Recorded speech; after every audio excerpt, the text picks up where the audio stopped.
He kōna e purangi tēnei nā te reo irirangi o Aotearoa. Aotearoa, New Zealand has just over 200 bird species, about 170 of which are native. Ireland's got over 450 species. They evolved in different environments, but today birds in both nations face threats such as diseases, changing land use, and of course climate change. So how are they doing? And are we helping or hindering? This week, we continue our battle of the birds.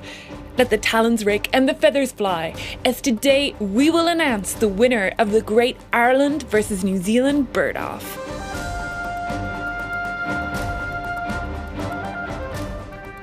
Nau mai hara mai ki te au hurihanga. Welcome to Our Changing World, ko Claire Concannon tēnei. Today I'll be your host, judge and jury, and keeper of the peace, because we're back with our avian aficionados to decide once and for all who will take out the snood, the crest, the crown. Last week's opening salvos saw the white-crested sea eagle defeat the moa and haast eagle on account of not being extinct, and we saw the kea outsmart the northern raven. Titi Pounamu was gifted a win over the goldcrest in a move Ireland might yet regret, and we finished up with a mighty showdown. Sirocco the kakapo versus the swallow, the herald of the summer. In a controversial decision prompted by childhood memories, the swallow was given the win to leave everything tied up at 2-2. And so we're back to sort this out once and for all. Representing the island of Ireland, we have Ricky Whelan, Defender of Crows, Biodiversity Officer at Offaly County Council, and co-host of the In Your Nature podcast with Birdwatch Ireland. Céad míle fáilte. Jamie Macaulay is putting forward the case for New Zealand's feathered friends.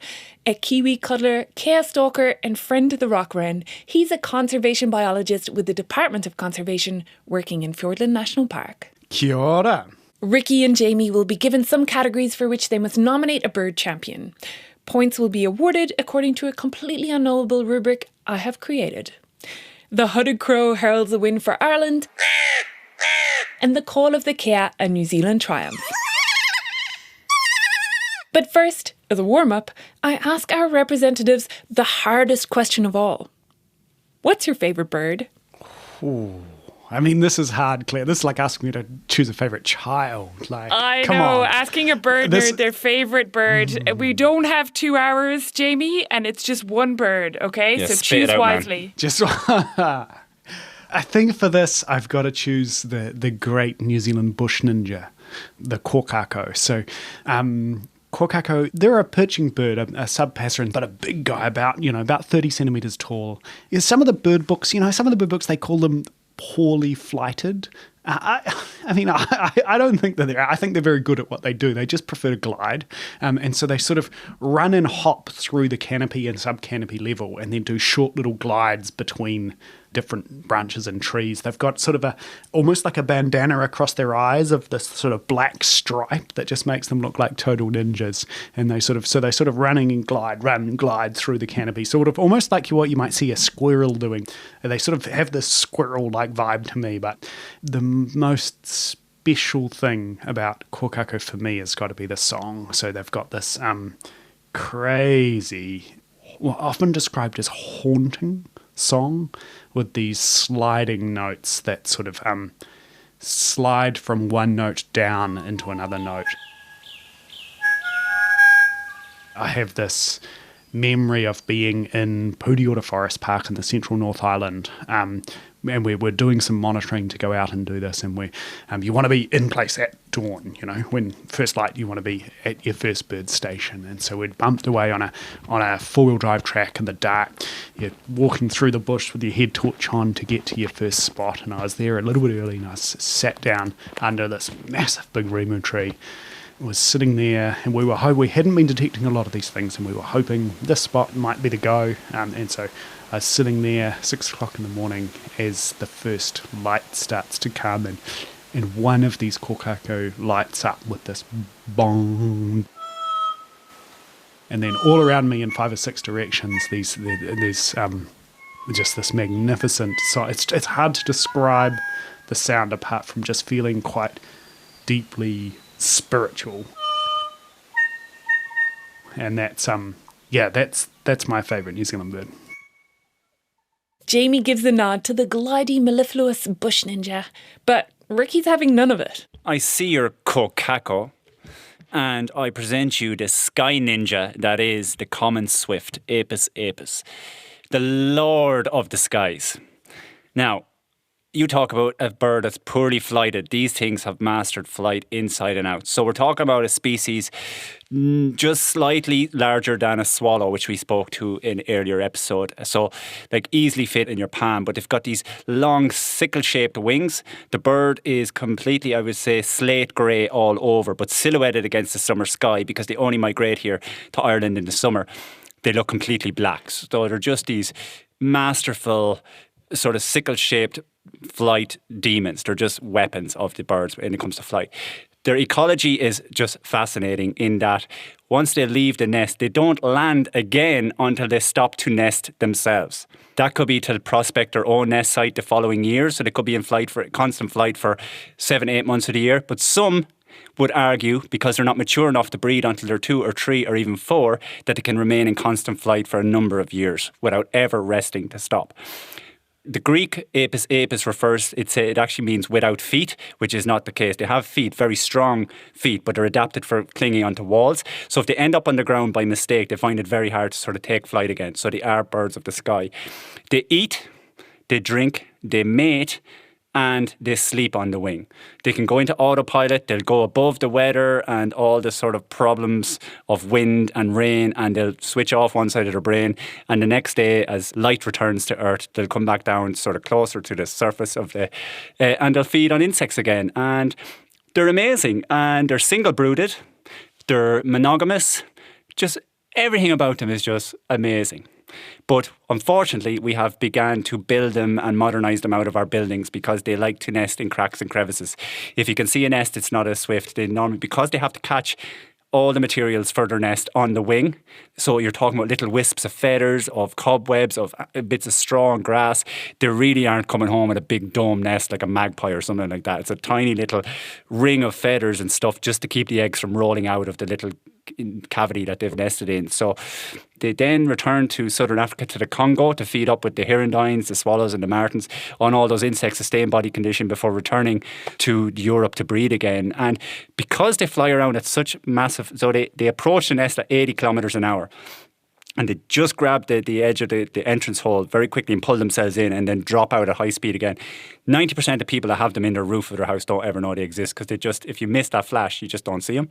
And when we're on the topic, I'll get it all off my chest now, is that they have this interesting ecology in that unlike other birds feeding their young, they'll return to the nest every couple of minutes or even seconds with small caterpillars and mouthfuls of insects and stuff. The swift creates a cache of flies and insects called a bolus. And it's almost like when you see a full bolus in the bolus pouch of a swift, it looks like they have a second head. They've like this bulge. And sometimes to the point where they can't even get into the nest because the crack or crevice might be too small. So they have to spit it out, which is like 5 hours work for them, which is awful. So yeah, they're absolutely amazing species. And if you don't know about them, learn about them. Google them. They're cool. Buy the book. Yeah. A swift delivery of swift facts. Right, let's get into it. And for our first category, what bird is in most trouble? The most... Because this is a badge of dishonour, I've decided that the points here will reverse. Win this, and the other nation will be awarded the point. Well, obviously, New Zealand, this is a power category for us. You know, we have the highest proportion of threatened species out of any country in the world. You know, 32% of species in New Zealand are threatened with extinction. That, you know, for other nations, that is sort of pretty hard to comprehend just how dire things are in New Zealand. And when we overlay kind of with just how many of our species are endemic, which means, you know, they occur here and nowhere else on Earth, it really puts us in a bad place. That's 32% of the 168 native New Zealand bird species threatened with extinction, according to a Parliamentary Commissioner for the Environment report from 2017. They're in serious trouble, but a further 48% were classed as in some trouble. Only 1 in 5 native birds, just 33 species, were thought to be doing okay. A sad one that comes to mind here is the Taraiti fairy tern. So, less than 9 breeding pairs of these things on the planet. And so you've got conservationists trying to sort of put in place a bunch of things. They're living, breeding on beaches in sort of near highly populated areas, and sort of, this is just incredibly challenging. And I can say as a conservationist, when you work your day in, your day out doing this stuff, and you've got such a limited number of these things, and you're trying to do it, and you go home some days and you think, maybe I should have just been a postman. You put the letters in the mailbox and your job's done and it's easy, as opposed to like these things are facing such an array of human threats, and across a whole, one of the threats listed for these guys was picnickers, that picnickers on the beach could threaten their nests. I mean, when your very existence on this planet is threatened by picnickers, you've got an issue. I thought we were going to win this hands down with the most absolutely shagged species, not in a European context, but in an Irish context, would be the curlew. But we're looking at somewhere between 120 and 150 pairs. But when you can nail it to less than 10, I feel a little bit like an imposter trying to suggest this species. But I will go through the motions and I will describe the situation facing curlew. So, curlew are kind of the poster boy for ground nesting birds. Ground nesting farmland birds, you might call them, in Ireland. In that ground nesting and a bird, you could just already list the conflicts. So the one that would be looked to historically would be agricultural intensification. So moving away from literally the horse and plough, and that the birds would literally move away and the farmer would know where the nest is and actually physically avoid it. There would be a great tradition of that. To moving to silage systems where there could be not one cut of silage a year in the summer, there could be 4 up to 5 now because of our reliance on nitrogen. So anything that nests on the ground there is no space for them anymore. Big time agricultural intensification has been the major driver here. But now what they're facing, and a lot of the other ground nesting birds such as lapwing, redshank, snipe, is the edge effect caused by our forestry practices and our forestry policy, in that we very much like to plant conifer trees for industry on very sort of what you'd call marginal land, mostly peat soils, which are leaning themselves perfectly for ground nesting species. So they're competing with that, the forestry industry now, but also the edge effect creates basically highways for foxes and generalist predators, even badgers, even hedgehogs, would you believe, and good old grey crows to hang out and watch exactly where the lapwings and the curlews are hanging out before they raid the nest and either attack and destroy the eggs or the young. So they're really in trouble, and we're throwing the kitchen sink at it from a conservation point of view, in that there's predator fences going up around individual nests. That's how bad it's getting. There's keepering in place where there's literally marksmen, surrounding the site to make sure there's no foxes coming and going and all this sort of stuff. But it really feels to me that it's an absolute desperate attempt to hold on to a small amount of birds. A clear winner/loser here. And not to diminish the problems that Irish curlew face, the fact remains that even if breeding pairs of curlew became locally extinct from Ireland, there would still be curlew to be found across Europe. For New Zealand's endemic birds, extinct from here means gone forever. But Irish birds have been facing a particular threat this last year that I wanted to ask Ricky about. Avian flu. Oh Lord, there you go. So the problem with avian flu is like our own COVID pandemic, in that it gets into a population where there's high densities of birds. It rips through colonies, and largely because of their ecology, seabirds like to be very close to each other in their colony. So it rips through seabirds quite easy, and waterbirds because they like to winter together. And it survives in water for quite a period of time, so the bug gets around. But the problem is it was a winter bug, it was a winter virus, and every year some birds would die since it came about. But it actually jumped seasons. Somewhere along the way there was crossover with the migratory paths and everything else, and birds migrating north-south affected each other. So now there is no break for it for birds at all. So it's ripping through summer populations and winter populations, which is really, really dangerous. And probably actually, based on that, I might revise my most in that the roseate tern that breeds on Rockabill Island just off the coast of Dublin, it's the rarest breeding seabird in Europe, and 80% of its population is on that island. And as we speak, bird flu is ripping through that colony, so God knows what they're going to look like come the autumn. In terms of New Zealand, Jamie, is there much chatter here about avian flu? Where are we in terms of, biosecurity, looking out for it? What will be the concerns? Yeah, there's certainly a lot of concern, and we're tracking it as it's spreading around the world. We're seeing the really awful damaging effects of it throughout Europe and lots of other places around the world. As of yet, it hasn't been detected in New Zealand. We've been really lucky. A few of the flyways that are used by migratory species that visit New Zealand luckily don't hit the real hotspots of avian flu, but there are some exceptions to that. The bar-tailed godwit flying up to Alaska, and some of these birds that definitely are visiting these spots. So it's definitely something that conservationists are really keeping an eye on. In terms of options, there aren't a lot of options there. Some countries are exploring vaccination options. So can you vaccinate against this disease? But that would require pulling them into captivity or into holding for a period to be able to vaccinate them against things, which always comes with its own risk as well. So yeah, we certainly feel for our brothers and sisters around the world dealing with that problem that is really serious and significant. Anyone who's come into New Zealand and you get the third degree from customs about whether you've got an apple and whether you've been hiking and whether your tent pegs have, this is what it's all about, is trying to make sure that, alien pathogens that have coming from these hotspots don't get dragged down to little old New Zealand. We, by kind of benefit of geographic isolation, we can kind of escape some of that so far. Springtime, now, is when thousands of migratory birds arrive back to New Zealand, including the quokka, the bar-tailed godwit that Jamie mentioned. They make this incredible journey from Alaska. Satellite tracking of these birds has revealed they do non-stop 11 to 12,000 kilometre flights across 8 or 9 days to arrive in Aotearoa. A journey that a sick bird is unlikely to make.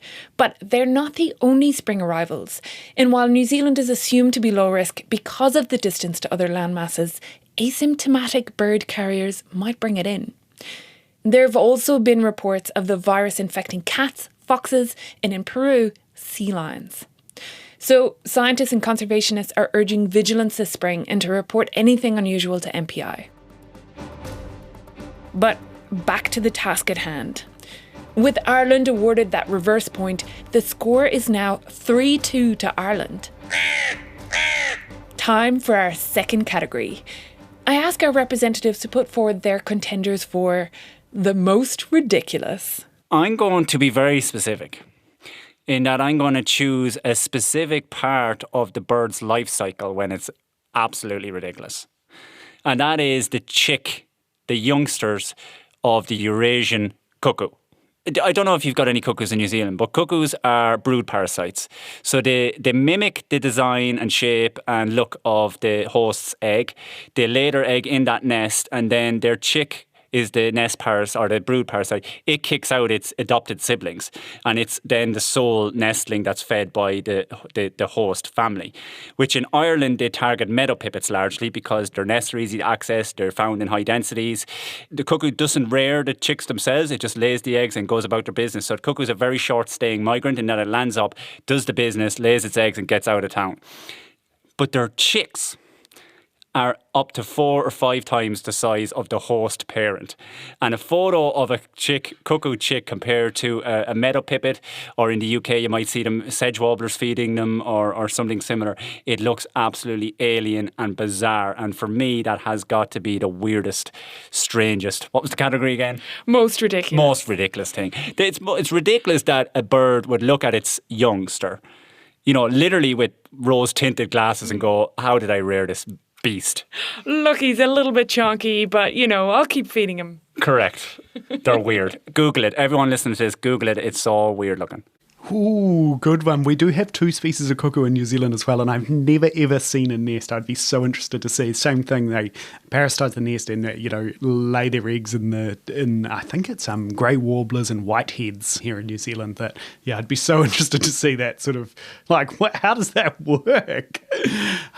The most ridiculous I'm going to come up with, and this is it's actually the kiwi, and the kiwi is a bird that everybody knows, and within conservation in New Zealand, we've got kiwi bank, kiwi rail, kiwi post, in New Zealand there's kiwi. Kiwi everywhere. We identify with kiwi. We name a fruit after it, but and within my career in conservation, it was quite a while before I actually did any work with kiwi. A part of me was a little bit like, oh, kiwi, they got the money, and everybody wants to work with kiwi, celebrity mega species, But I distinctly remember the first time I held a big adult tōkuika, and this thing's like, probably like 3.5 kilos, the size of like a good, Jack Spaniel, and I was, the way you hold it so that you don't hurt it is your arm underneath its back, sort of cradling it like you might a baby or an oversized sort of toddler. And they're just, I've sort of heard about these things, and you've known about them all your life, so it kind of doesn't clock just how absurd they are as a bird. They've got this long spike of a walking stick of a bill out the front with little tiny nostrils, not where everybody else's nostrils are, but right at the end of the bill. They've got these beady little eyes that they can't see anything. They're out all night. And this shaggy coat. And the feathers themselves are quite incredible. If you imagine a seagull feather that you see on the beach, and that sort of sleek, slick kind of flight feather in two-dimensional plane, so all of what we call the barbules, the little bits that come off the main feather shaft, in a seagull feather like you might see, they all come off on a two-dimensional plane. They all run parallel to each other. They're all beautiful so that guides flight.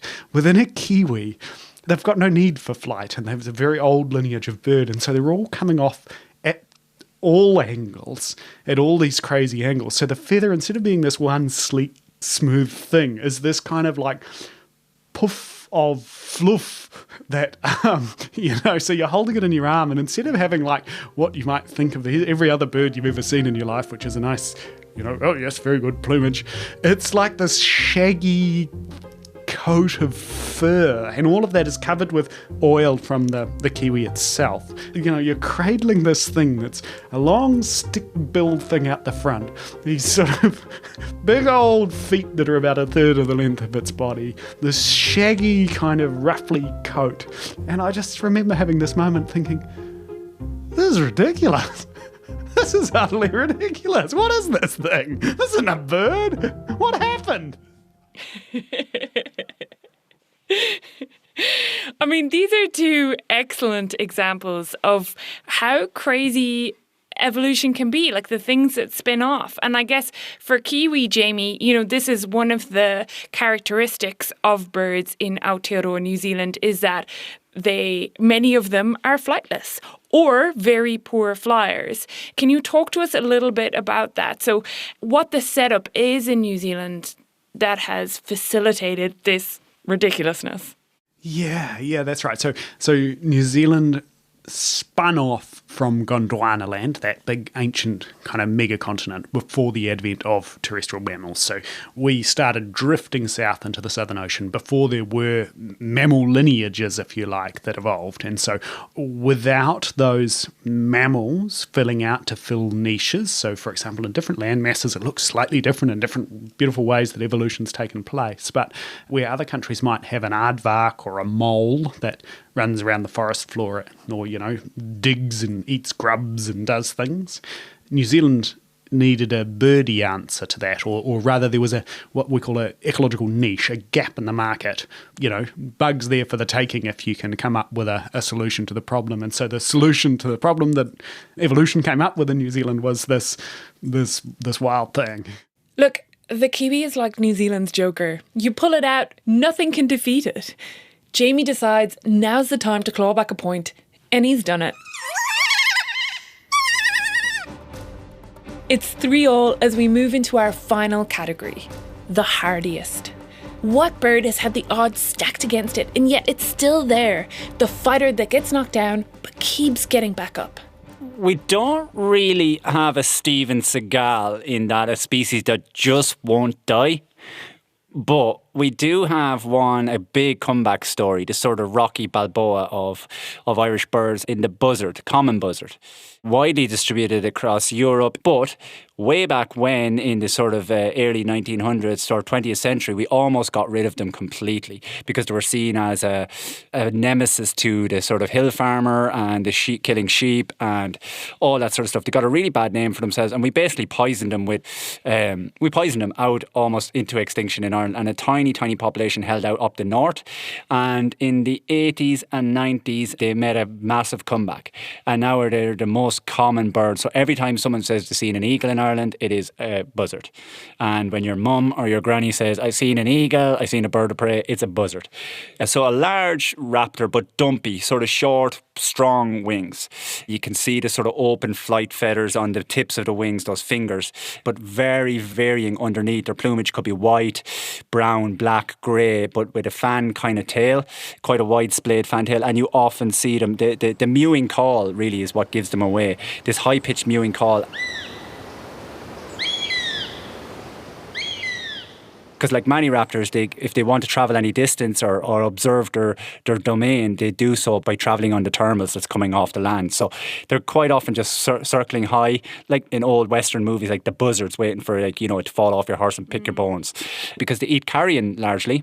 They'll have a go at pheasants, which is also one of the reasons got them into trouble. Because you can imagine, as a colonial nation for quite some time, the good old boys used to come and do their pheasant shoots and all those sort of things. So anything that would sort of conflict with that got shot or poisoned on these estates. So kind of a culture of poisoning buzzards emerged and has lasted in certain communities and places to this day. But they're really, really doing well. And a couple of summers ago, a couple of pairs around the place did start attacking random joggers. So that didn't do their sort of brand any good either. So there was a little bit of pushback there. But I think to grit your teeth and stick with it and claw yourself back into the fight, I think it's the buzzard. A strong contender. But while the extinct rule may have hampered Jamie earlier in this competition, there are no restrictions on previously known as extinct birds. This is positive stuff today about, how New Zealand it really excels at this extinct bird category. And we excel at the extinct bird category so much, we've actually had 5 different species that have been called extinct. But we actually, we jumped the gun. We thought they were extinct, hadn't been seen for 100 years. And they came back again. So things like the New Zealand storm petrel, which was sort of rediscovered following conservation efforts on Haututu Island. But the kind of classic textbook example here, is the takahe. And we work a lot with predator control regimes and doing what we can for takahe in the Murchison Mountains down in southern New Zealand, where the takahe were rediscovered. One of the quirks of takahe is one of the highest death categories that we have. So we have them eaten by introduced predators, etc. But they also die of misadventure, which is the polite way of saying just being quite silly.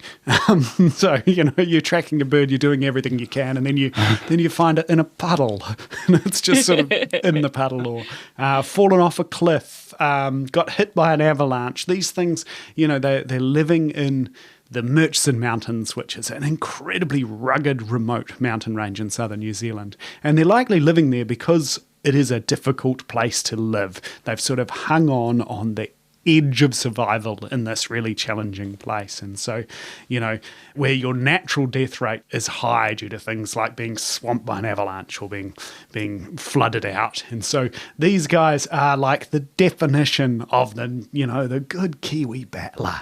They've just been holding on. They've just been doing everything they can. And, one year we had 30% of the wild population was eaten by a big predator eruption. 30% of your population got smoked, and still they're coming back. We've got them back up to above what they were, and they're just doing well. So they are the hardiest. They are the true Kiwi battlers. Go the takahe. Maybe at another time the buzzard would have had a chance here. The Fighting Irish, a glorious comeback. If it hadn't been for some recent developments on the takahe front. The late August release of 9 pairs into Ngāi Tahu-owned Greenstone Station near Glenorchy. Hopefully the founding birds of a new third wild population of takahe. Could the release have been timed specifically to disrupt the outcome of this very competition? Or could they have timed the release that they had been planning for a long time based on the cooperative decision of all parties involved because it was the right time for the birds in a fair weather window? Investigations are underway. But this development hands the hardiest category to New Zealand. And with that, the title.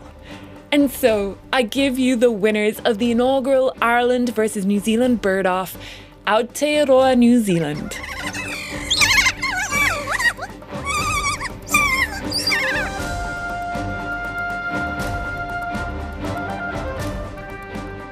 But before our representatives depart to celebrate and sulk, I ask them one last question.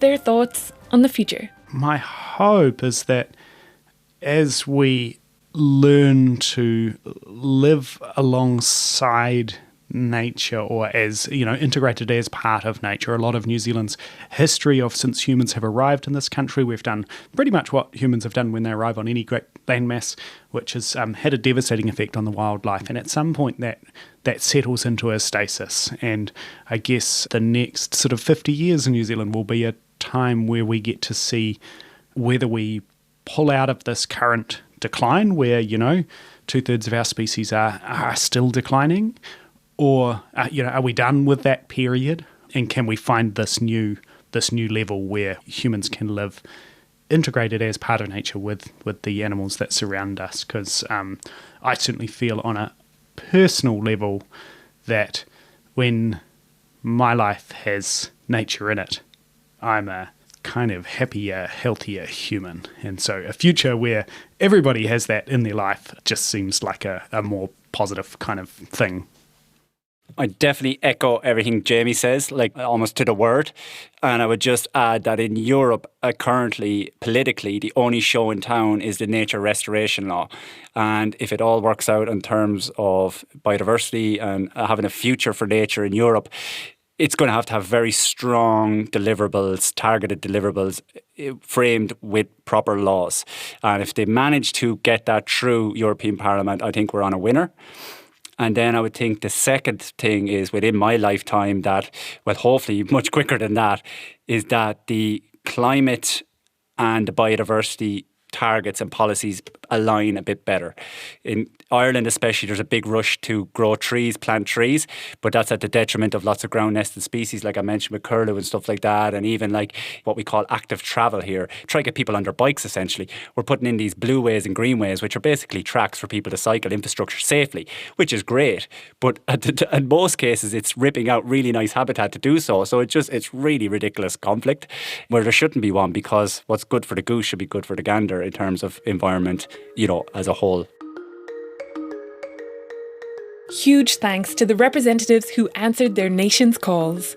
Ricky Whelan for staying up late and Jamie McCauley for getting up early. Thanks also to Mary Keogh of Portarlington Enterprise Centre for the use of their recording booth. If you want to listen to more of its tangents and tales, Ricky co-hosts a podcast with Birdwatch Ireland. It's called In Your Nature, and you can find it in all the usual places. This episode was produced by me, Claire Concannon, with help from William Ray and Ellen Rikers.